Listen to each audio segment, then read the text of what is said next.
स्वच्छ सर्वेक्षण 2024-25 मध्ये विटा नगर परिषदेने 20,000 ते 50,000 लोकसंख्येच्या गटात देशात अव्वल स्थान पटकावलं असून यासाठी नवी दिल्लीत राष्ट्रपती द्रौपदी मुर्मू यांच्या हस्ते व केंद्रीय गृहनिर्माण नगरविकास मंत्री मनोहर लाल आणि राज्यमंत्री तोखन साहू यांच्या प्रमुख उपस्थितीत आज पालिका प्रशासनाला सन्मानित करण्यात आले। राज्याच्या नगरविकास राज्यमंत्री माधुरी मिसाळ, प्रधान सचिव नगरविकास विभाग डॉक्टर के.एच. गोविंदराज, राज्य मिशन डायरेक्टर स्वच्छ महाराष्ट्र शहरी नवनाथ वाट, विटा नगर परिषदेचे मुख्याधिकारी विक्रमसिंग पाटील, उपमुख्याधिकारी स्वप्नील खामकर यांनी हा पुरस्कार स्वीकारला। विटा शहराच्या सातत्यपूर्ण स्वच्छता कार्याचा राष्ट्रीय स्तरावर सन्मान झाल्याबद्दल राज्याचे उच्च व तंत्र शिक्षण संसदीय कार्यमंत्री तथा जिल्ह्याचे पालकमंत्री चंद्रकांत पाटील, जिल्हाधिकारी अशोक काकडे यांनी विटा नगर परिषदेचे विशेष अभिनंदन करून शुभेच्छा दिल्या। शहरी गृहनिर्माण आणि विकास मंत्रालयाने यावर्षी स्वच्छ सर्वेक्षण 2024 करिता गुणांकन पद्धती बदललेली असून सुपर स्वच्छ लीग ही नवीन विशेष कॅटेगरी निर्माण केली आहे। स्वच्छ सर्वेक्षण 2023 पर्यंत जी शहरे सलग 3 वर्ष रँकमध्ये आहेत अशा शहरांसाठी सुपर स्वच्छ लीग ही विशेष कॅटेगरी निर्माण करण्यात आली। यामध्ये 20,000 ते 50,000 लोकसंख्या गटामध्ये विटा शहराने सुपर स्वच्छ मानांकन मिळवले असून देशात प्रथम क्रमांक पटकावलाय। कवटेमहांकाळ तालुक्यातील अलकुड फाट्यानजीक असलेल्या मोहनमाळी इंटरनॅशनल स्कूलमध्ये संस्थापकांनी विद्यार्थ्यांना केलेली अमानुष मारहाण आणि दडपशाही होत असल्याने व निकृष्ट दर्जाचे जेवण मिळत असल्याने आक्रमक झालेल्या मुंबई आणि पुणे येथील पालकांनी तब्बल 4 तास राडा केलाय। कवटेमहांकाळ पोलिसांच्या भूमिकेमुळे मोठा अनर्थ टळला। पालकांच्या आक्रमक भूमिकेमुळे तब्बल 22 विद्यार्थ्यांचे सर्व कागदपत्रे आणि प्रवेशावेळी भरलेली संपूर्ण फी ही परत करण्यात आली आहे। संस्थापक मोहन माळी यांनी स्वतः स्कूलमध्ये शिकत असलेल्या मुला-मुलींना बेदम मारहाण केली आहे। तसेच जखमी विद्यार्थ्यांना पुरेसा औषधोपचार केला नाही, तसेच आळ्या किडे मिश्रित भोजन दिलं। याचा राग मनात धरून मुंबई आणि पुण्याहून खास बसने आलेल्या पालकांनी स्कूलच्या गेटमधून आत प्रवेश केला आणि स्कूल ताबडतोब बंद करा, संस्थापकांवर कठोर कारवाई करा, आमच्या मुलांचा प्रवेश रद्द करा आणि प्रवेश घेतेवेळी भरलेली संपूर्ण फी परत करा अशा जोरदार घोषणा करून संस्थापक मोहन माळी यांना समोर बोलवा अशी पालकांनी जोरदार मागणी केली। घटनेचं गांभीर्य लक्षात घेऊन पोलीस निरीक्षक ज्योतिराम पाटील यांनी मोठा पोलीस बंदोबस्त तैनात केला होता। पोलीस निरीक्षक ज्योतिराम माळी यांनी सर्वच आक्रमक झालेल्या पालकांना स्कूलमध्ये जाऊ दिलं नाही। शेवटी वर्गातून संबंधित 16 मुलांची पालकांना भेट घडवून आणली। यावेळी सर्वच मुलांना रडू कोसळलं, पालकही गहिवरून आले। यावेळी मारहाण दमदाटी झालेल्या मुलामुलींनी संस्थापक मोहन माळी यांनीच बेदम मारहाण केल्याचे आणि भोजनासंबंधी आरोप केले। मुलामुली पालकांना भेटल्यानंतर पालकांनीही संस्थापक मोहन माळी यांच्यावर बेलमालाल आरोप प्रसार माध्यमांसमोर बोलताना केलाय। पालकांनी प्रवेश रद्द करून सर्वच कागदपत्रे, शाळा सोडल्याचा दाखला आणि सर्व फी परत मिळण्याची जोरदार मागणी केली। पोलीस निरीक्षक ज्योतिराम पाटील यांनी मध्यस्थी करून मुंबई व पुणे येथील पालकांच्या मागणीनुसार तब्बल 22 मुला-मुलींची कागदपत्रे आणि भरलेली फी चेकने परत केली आहे। त्यावेळी आक्रमक झालेल्या पुण्या मुंबईचे पालक शांत झाले। सायंकाळी 5:30 वाजता पालकांनी मुलांना ताब्यात घेतलं। उपस्थित पालक आणि पोलीस यांच्यात सुमारे 4 तास वादावादी सुरू होती। महाराष्ट्र विधिमंडळ अधिवेशनाच्या आजच्या शेवटच्या दिवशी एक धक्कादायक घटना घडली आहे। गेल्या काही दिवसांपासून भाजपचे आमदार गोपीचंद पडळकर आणि राष्ट्रवादी काँग्रेस शरदचंद्र पवार गटाचे आमदार जितेंद्र आव्हाड यांच्यात सुरू असलेल्या वाकयुद्धाची परिणिती बुधवारी एकमेकांना शिवीगाळ करून धमकवण्यात झाली होती। हा वाद शमण्यापूर्वीच आज विधिमंडळाच्या आवारात दोन्ही नेत्यांच्या कार्यकर्त्यांमध्ये बाचाबाची होऊन प्रकरण धक्काबुक्कीपर्यंत गेल्याने खळबळ उडाली आहे। याबाबत मिळत असलेल्या सविस्तर माहितीनुसार विधानभवनाच्या लॉबीमध्ये दोन्ही नेत्यांच्या समर्थकांमध्ये ही धक्काबुक्की झाली आहे। यावेळी दोन्ही नेत्यांच्या कार्यकर्त्यांनी एकमेकांच्या अंगावर धावून जात मारहाण केली, तर तिथे उपस्थित असलेले सुरक्षा रक्षक आणि इतरांनी मध्ये पडून दोन्हीकडच्या कार्यकर्त्यांना दूर केलं।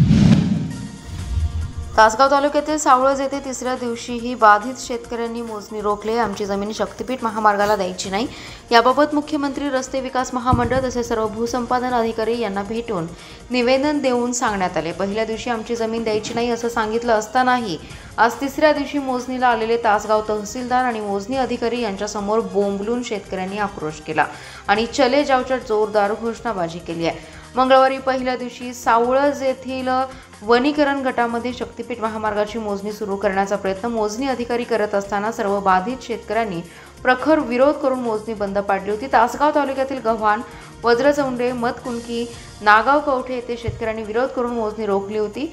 शक्तीपीठ महामार्ग रद्द करण्याच्या घोषणा दिल्या। शेतकरी एकजूट मजबूत असल्यामुळेच 1 इंच जमीन शक्तीपीठ महामार्गाला देणार नसल्याने सर्व शेतकऱ्यांनी ठणकावून सांगितलं। यावेळी राज्य अध्यक्ष भाई दिगंबर कांबळे, राज्य संपर्क प्रमुख शरद पवार, गव्हाण, रमेश कांबळे, रवी साळुंखे, सुनील कांबळे, प्रदीप इसापुरे, बाळासाहेब लांडगे, दिनकर निकम, पिंटू कांबळे, संभाजी वांढरे, डॉक्टर गजानन पाटील, दत्ता पाटील, चंद्रकांत वांढरे, प्रमोद पाटील आणि बाधित शेतकरी मोठ्या संख्येने उपस्थित होते।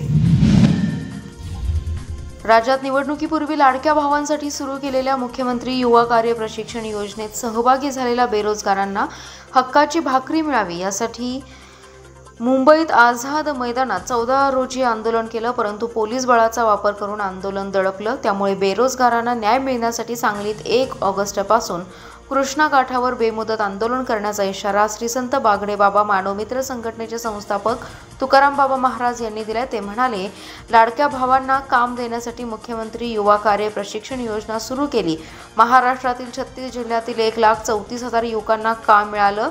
6 महिन्याची मुदत संपल्यानंतर पुन्हा मुदतवाढ दिली। आता मुदत संपत आली आहे। युवकांना कारण न देता कमी केलं जातंय, पगार दिला जात नाही, निवडणुकीत दिलेलं आश्वासन पाळलं जात नाही। त्यामुळे बेरोजगारांना काम द्यावं यासाठी 14 रोजी आझाद मैदान मुंबई येथे छत्री मोर्चा काढला। हजारोंच्या मोर्चाची दखल घेतली नाही। मुख्यमंत्री देवेंद्र फडणवीस यांची भेट घडवून दिली नाही, उलट पोलीस लाठीचार्ज करण्यात आला। त्यांनी आम्हाला गाडीत बसून पोलीस ठाण्यात नेलं। तुकाराम बाबा पुढे म्हणाले, पोलिसांनी दडपशाहीने आमचं आंदोलन मोडीत काढण्याचा प्रयत्न केला। वास्तविक युवकांना काम देतो असं आश्वासन देऊनही त्याची अंमलबजावणी केली जात नाही। सभागृहात मंत्री महोदयांकडून चुकीची माहिती दिली जाते। बेरोजगारांच्या भवितव्याशी खेळण्याचा प्रकार सुरू आहे। राज्यात अनेक रिक्त जागा आहेत। राज्यात 1,37,000 लाडक्या भावांना योजनेशी जोडण्यात आले। आता सरकार योजनेतून अंग काढून घेत आहे। त्यामुळे या निषेधार्थ 1 ऑगस्टपासून सांगलीत बेमुदत आंदोलन करण्यात येणार आहे। जिल्ह्यातील उपजिल्हा रुग्णालय, ग्रामीण रुग्णालय, सांगली आणि मिरज सिव्हिल रुग्णालयातील परिचारकांनी काम बंद आंदोलन केले। आरोग्य विभागाकडील परिचारिका यांना प्रशासकीय बदलीत सूट देण्यासह वेतन त्रुटी दूर करणे, केंद्र शासनाप्रमाणे सर्व भत्ते लागू करण्याच्या मागणीसाठी सांगलीत निदर्शने करण्यात आली। महाराष्ट्र राज्य परिचारिका संघटनेच्या वतीने 1 दिवसीय काम बंद आंदोलन पुकारण्यात आले। त्यामध्ये जिल्ह्यातील 700हून अधिक परिचारिकांनी काम बंद आंदोलन केले।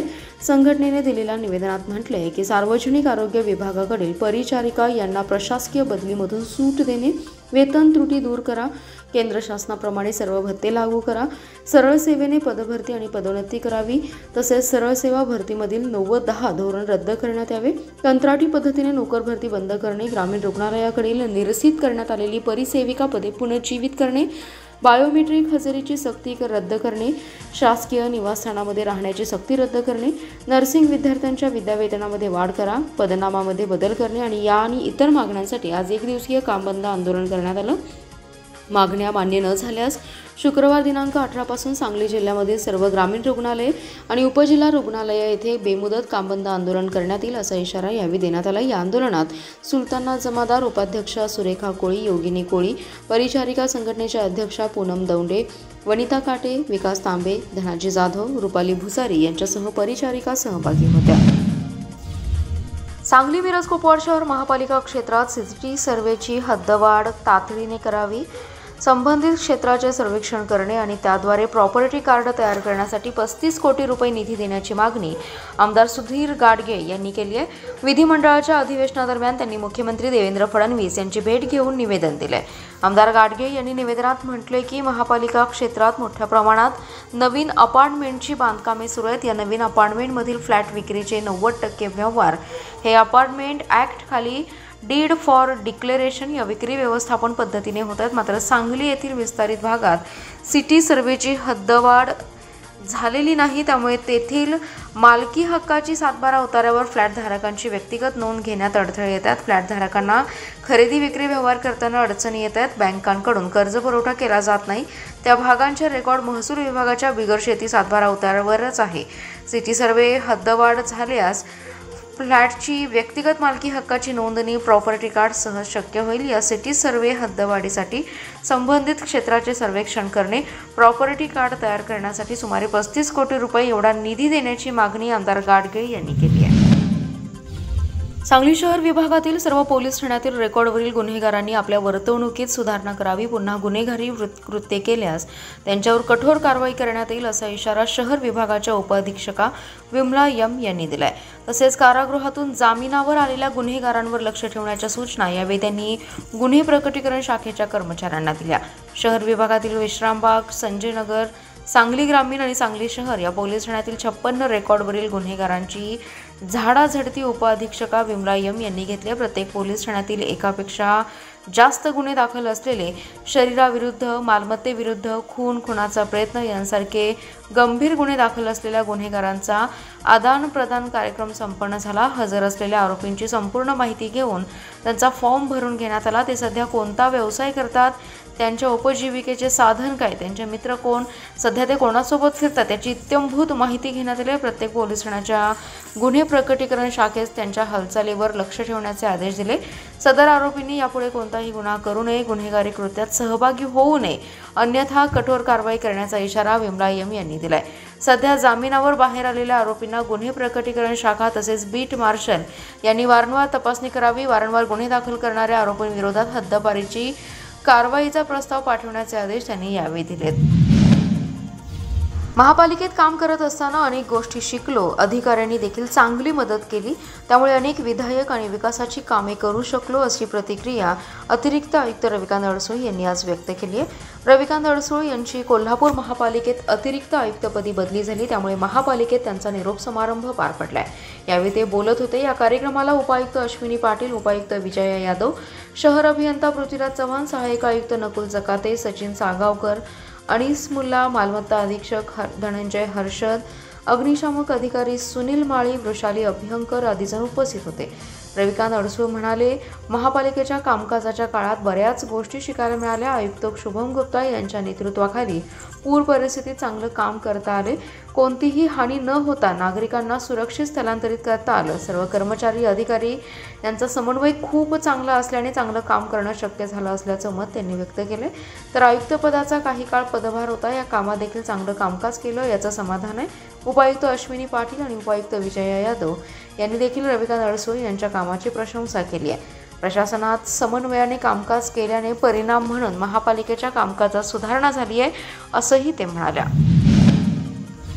ऊसतोडणी मुकादम आणि मजुरांच्याकडून ऊसतोड वाहतूकदारांची दरवर्षी कोट्यवधी रुपयांची फसवणूक होते। ऊस वाहतूकदारांची फसवणूक करणाऱ्या मुकादम मजुरांवर तात्काळ फौजदारी गुन्हे दाखल करण्याची मागणी स्वाभिमानी ऊसतोडणी वाहतूकदार संघटनेचे संस्थापक व माजी खासदार राजू शेट्टी यांनी पोलीस अधीक्षक संदीप घुगे यांच्याकडे केली आहे। ऊस वाहतूकदार संघटनेचे नेते माजी खासदार शेट्टी यांच्यासह कार्याध्यक्ष संदीप राजोबाई यांच्यासह रावसाहेब अबदान, विनोद पाटील, विठ्ठल पाटील, दादा पाटील, तानाजी पाटील, प्रकाश पवार, श्रीकृष्ण पाटील, संदीप मगदूम, धन्यकुमार पाटील, दत्ता बाबर, गणेश गावडे यावेळी उपस्थित होते। शेट्टी म्हणाले, गेल्या 3 वर्षांमध्ये जवळपास 1.5 कोटी रुपयांची फसवणूक ऊस तोडणी मुकादम आणि मजुरांनी वाहतूकदारांची केली असून मागील 2 वर्षांमध्ये गुन्हे दाखल करण्याचे प्रमाण अत्यंत अल्प आहे। ऊस तोडणी मुकादम आणि मजूर हे प्रामुख्याने बीड, लातूर, उस्मानाबाद, धुळे, नंदुरबार, जालना तसेच सोलापूर जिल्हा व जत तालुक्यातील काही प्रमाणात आहेत। ऊस वाहतूकदाराने त्यांच्या भागामध्ये जाऊन ॲडव्हान्स दिलेल्या पैशाची मागणी केली असता संबंधित मुकादम आणि मजुरांच्या महिलांना पुढे करून विनयभंग, खंडणी, फसवणुकीचे, ॲट्रॉसिटी, अपहरण, विविध प्रकारचे गुन्हे दाखल केले जात आहेत। आधीच बँका, पतसंस्था आणि खाजगी सावकारांच्या जाचाला कंटाळून काही ऊस तोडणी वाहतूकदार शेतकऱ्यांनी आत्महत्या केलेल्या आहेत। तसेच मुकादमांच्याकडून खून आणि खुनाचे प्रयत्न देखील झालेत। आता ऊस वाहतूकदार शेतकऱ्याला आत्महत्येशिवाय पर्याय राहिलेला नाही। तसेच साखर कारखानदार जबरदस्तीने वाहने जप्त करून ओढून नेतात, त्यांच्यावर देखील तात्काळ फौजदारी स्वरूपाचे गुन्हे दाखल करावे अशी मागणी माजी खासदार शेट्टी आणि राज्य कार्याध्यक्ष राजोबा यांनी केली आहे।